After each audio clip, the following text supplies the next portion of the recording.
Bonjour à vous les intermouettes et bienvenue dans ce nouvel épisode de Techniquement ce qu'il faut savoir. Les mathématiques sont à n'en pas douter un domaine très spécial. C'est un langage universel que tout le monde connaît et qui s'adapte à la langue de son locuteur. Comme tout langage, les mathématiques ont leur logique propre, leur conjugaison, mais surtout des symboles qui leur sont spécifiques et qui existent en dehors de toute langue humaine. Alors qu'il semble logique de nos jours d'écrire les mathématiques avec ces fameux symboles, il n'en a pas toujours été ainsi. Dans l'Antiquité, écrire 1 plus 1 égale 2 ne vous aurait mené nulle part car personne n'aurait été en mesure de comprendre ce que vous aviez écrit. Pour pouvoir vous faire comprendre, il aurait fallu écrire en toutes lettres 1 et 1 est égal à 2. Oui, c'est beaucoup plus long. Imaginez un peu s'il fallait écrire sans aucun symbole quelque chose aussi tordu que ceci. Bien sûr, les symboles les plus courants que tout le monde connaît sont les chiffres eux-mêmes. Mais ces symboles étranges qui nous sont au fil du temps devenus familiers ne sont pas les seuls ayant été créés pour les mathématiques. Regardons donc ensemble un petit top 10 des symboles mathématiques les plus courants ainsi que leurs origines. Commençons par le premier, le symbole plus. Sa première apparition semble être dans un ouvrage de mathématiques que je suis totalement incapable de prononcer correctement, écrit en 1489 par le mathématicien allemand Johannes Wiedemann. Le symbole plus a notamment un lien avec l'ancienne 27e lettre de l'alphabet, l'esperluette.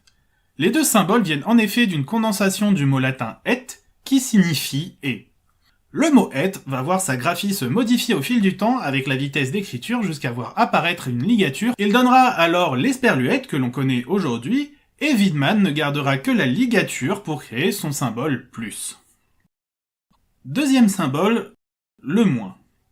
Sa première apparition est également notée dans l'ouvrage de Wiedemann. L'abréviation du mot latin minus... Tu veux faire quoi cette nuit? La même chose que chaque nuit, Minus. Tenter de conquérir le monde. Signifiant moins, était simplement une lettre M.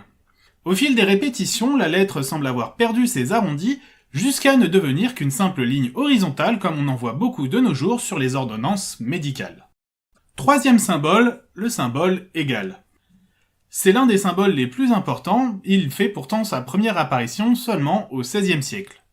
Lorsque le physicien gallois Robert Ricord écrit en 1775 le recueil mathématique The Whetstone of Wit pour enseigner l'algèbre, il se retrouve contraint dans les premières pages d'écrire plusieurs centaines de fois is equal to. Lassé de se répéter, il crée alors le symbole que nous connaissons aujourd'hui, car à ses yeux, rien n'est plus égal que deux segments parallèles et de même longueur. Passons à notre quatrième symbole, le symbole de multiplication. À la place d'écrire de nombreuses fois la même addition, cette dernière peut être remplacée par une multiplication pour l'abréger.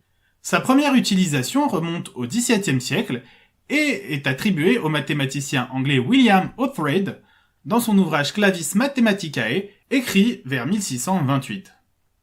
Il se veut donc à la fois proche du symbole plus dont il est l'abréviation, mais également éloigné par sa rotation à 45 degrés.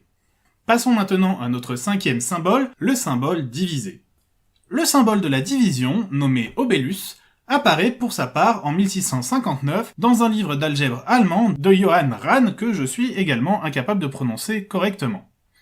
Il représente une fraction dont la notation avait été créée au XIIIe siècle par les savants arabes, la barre séparant les deux points étant la barre de fraction, et les deux points les numérateurs et dénominateurs dont l'écriture est déportée respectivement à gauche et à droite du symbole.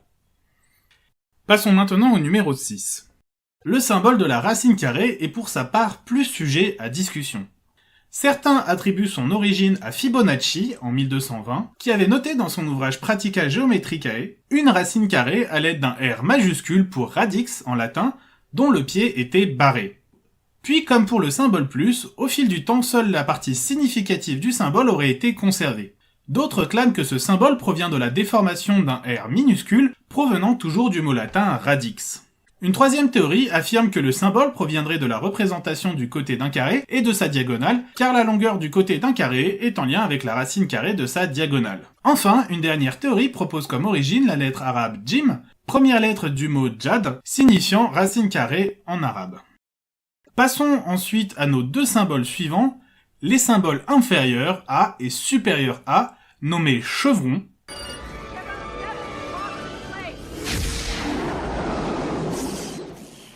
apparaissent pour la première fois dans un ouvrage dont je m'abstiendrai là encore de prononcer le nom, écrit par Thomas Harriot et publié en 1631.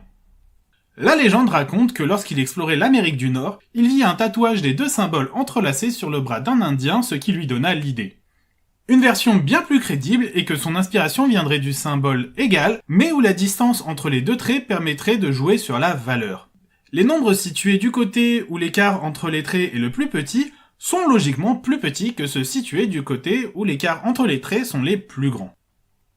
Et nous en arrivons donc à nos deux derniers symboles qui sont une modification de ces derniers, puisque en 1734, Pierre Bouguer ajoutera une seconde barre sous ces symboles pour distinguer les cas d'inégalité stricte des cas où l'égalité est possible, donnant alors les symboles inférieurs ou égal à et supérieurs ou égal à. Techniquement, ce qu'il faut savoir, c'est que les mathématiques possèdent des symboles qui leur sont propres et qui n'existent dans aucune langue humaine. Vous connaissez, à n'en pas douter, les 10 symboles dont nous avons parlé et que vous avez peut-être déjà rencontrés et utilisés au moins une fois dans votre vie. Mais ces symboles extrêmement courants ne sont qu'une infime goutte d'eau dans l'océan gigantesque des symboles mathématiques existants. Mais si l'apprentissage de la signification et de l'utilisation correcte de ces symboles endémiques possède un coût certain, il permet néanmoins de s'assurer une compréhension universelle des concepts qu'ils véhiculent. Les mathématiques sont en effet un langage à part.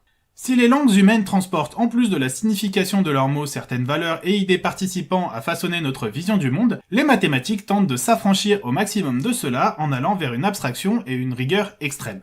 Comme toutes les sciences, les mathématiques sont en perpétuelle évolution, défrichant des pans de la logique et de notre compréhension du monde pour en repousser toujours plus loin les limites.